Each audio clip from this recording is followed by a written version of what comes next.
it's Nika here and welcome back to my channel. If you're very new in here, welcome. I'm glad we found each other.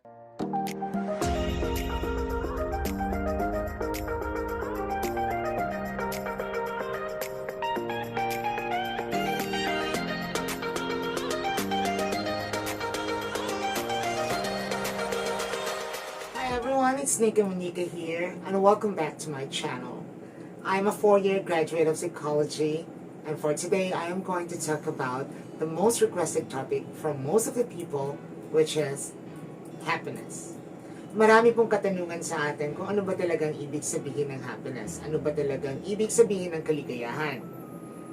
You have to remember, and we have to remember, na ang kaligayahan po ay nanggagaling sa ating sarili.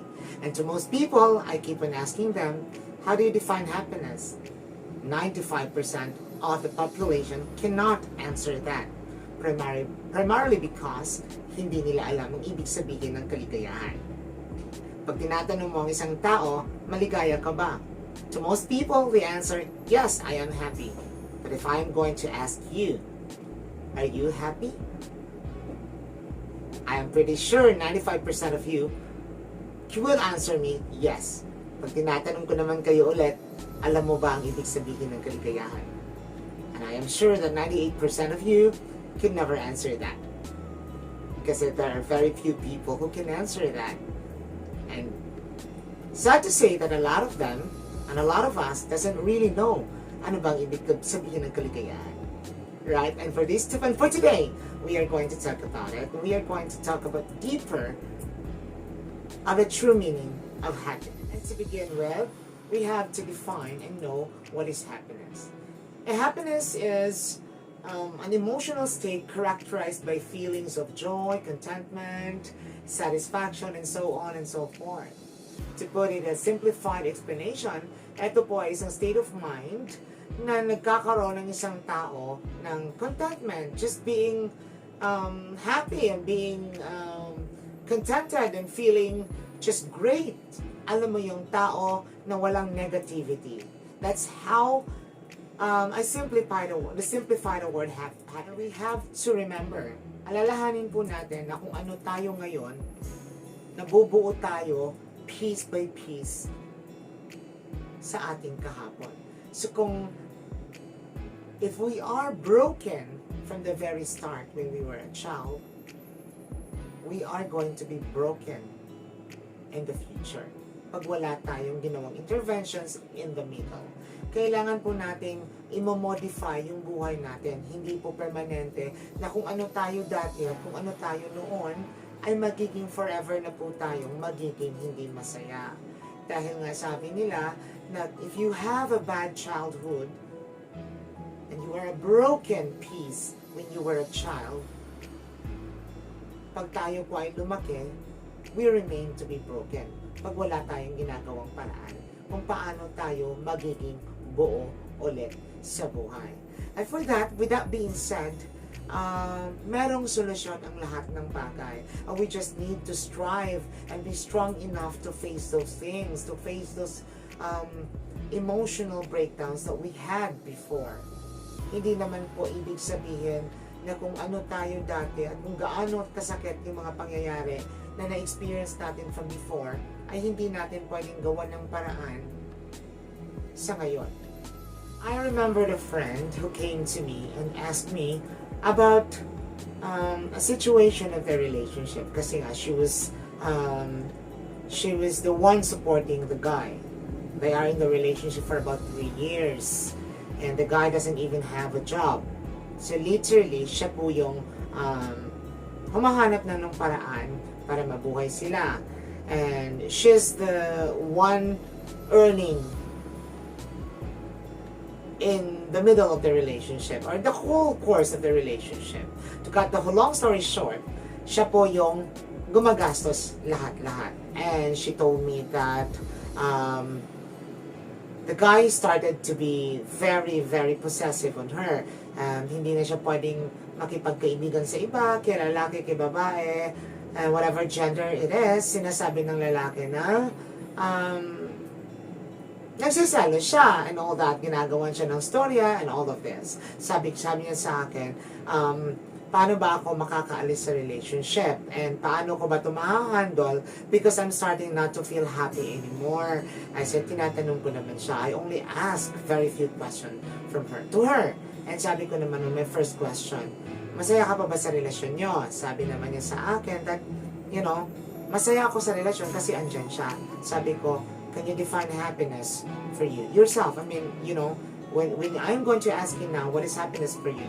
Alam mo ba kung ano isasagot for my question? Sabi niya, I am happy, but I don't know how to answer if ano ang ibig sabihin ng happiness. Sabi ko naman sa kanya, it's pretty simple. Kasi in the very first place, the happiness that you created is not the total happiness that you really wanted in your life. So, napaisip siya for a while na hindi rin niya alam kung paano niya sasagutin yung mga katanungan ko. Hindi niya alam kung yung sinasabi ko ay tama o hindi. In other words, the questions and emotions kept whirling through her na parang hindi niya talaga alam kung saan niya pupulutin yon. And another questions that I threw up to her was, would you be willing to gamble that kind of situation for the rest of your life? Sabi niya, hindi. So I told her, what are your plans? Kasi nga, you're starting to question your life right now. Sabi naman niya that my plan is to stay still and see if in a month, merong pagbabago sa relationship. And then after a month, we talked again. Sabi niya sa akin that she wanted to end the relationship. So I told her, okay, what's stopping you for ending the relationship? Sabi naman niya sa akin, kasi the relationship is getting to be more toxic. She doesn't feel being human again. She doesn't feel being a woman who has a freedom. Sabi ko naman sa kanya, and then what is stopping you? Sabi niya, but this time around, nothing. Because I know kung ano nang ibig sabihin ng happiness. And I have to prioritize myself. And I don't need a man to be happy. Kasi nga, she just wanted to fix herself and she just wanted to start all over again na kailangan niyang mahalin ang sarili niya.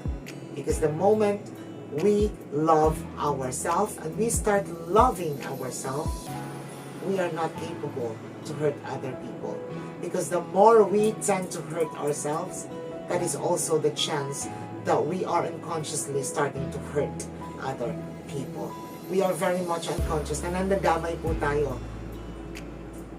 sa ating nararanasan, sa ating nararamdaman na hindi kaaya-aya. And we always have to remember this every single day.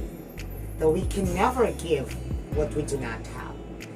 Kung tayo po ay walang piso, hindi po tayo pwedeng magbigay ng piso ng ibang tao. Kasi nga, to begin with, we don't have that for ourselves. Moral of the story in here is that getting the happiness from other people, from material things, from other sources aside from ourselves, will never be a good source of 100% happiness. Kasi po, ang kaligayahan is the thing that we created. Ito po ang ginagawa natin sa ating sarili na most of the time, or at least if not all the time, are always coming from within. Kailangan po natin maging masaya, magiging kontento, we can only live to the things that we are capable to have. We should not be dreaming of so much things na hindi naman realistic or mga bagay-bagay na hindi naman pwedeng magagawa ng ating sarili. Because otherwise, we are going to be fooling ourselves. Hindi po natin binibigyan ng hustisya ang ating sarili at ating sariling kaligayahan in the present or in the future. So matuto po tayong magiging kontento sa ating kung ano lang po yung kaya natin at kung ano lang po yung magagawa natin. And we try to live by it. And we try to do things within the boundary or within the context of those things. Kasi nga, matuto tayong maging kontento. Meanwhile, I'd like to share to you 3 important steps to practice happiness. And number 1 of it is pursue your personal goals. In this context, when you pursue your personal goals, eto yung mga bagay na gusto mong gawin na nandyan sa utak mo na hindi mo kayang magagawa. O there are tendencies na natatabunan siya dahil sa madaming mong pinag-iisip-isip. Eh doon naman sa dami mong pinag-iisip, hindi mo naman alam kung saan mo sisimulan, saan mo kukunin yung number 1, yung number 2, yung number 3, yung number 4. In pursuing personal goals, you have to practice the identification kung ano ba yung prioridad mo sa buhay. And you have your personal goals. You have the things that you really want that is perfectly obtainable. Yun yung kaya.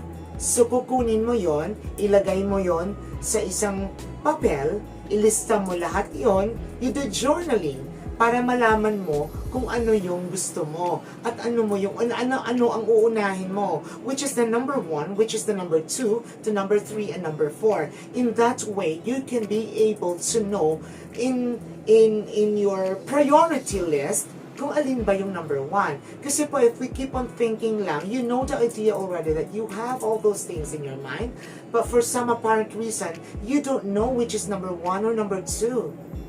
That's why I normally suggest that you do journaling.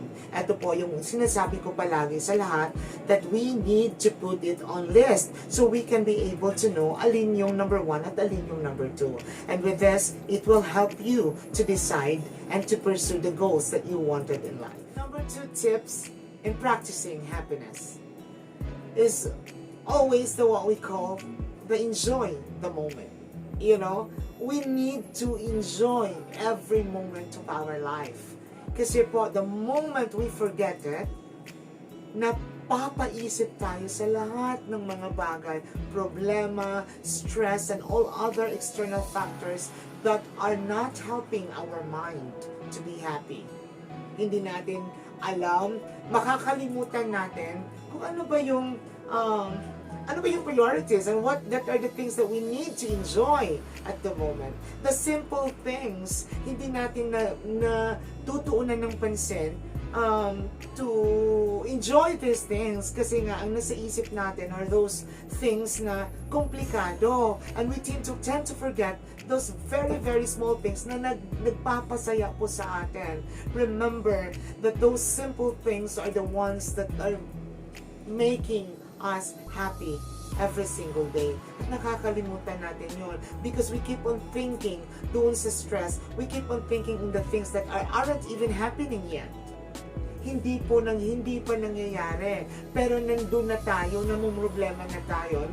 Hindi natin naiisip at nai-enjoy yung mga bagay na nasa harap natin. And these are very simple things. The people around us, the friends, the things na hindi natin na-appreciate, all because we are keep on thinking on the future and the future and the future. The words that we are creating and we are putting in ourselves. Na hindi na natin nabibigyan to ng pansin ang kaligayahan, ang simpleng kaligayahan that we are supposed to be enjoying with.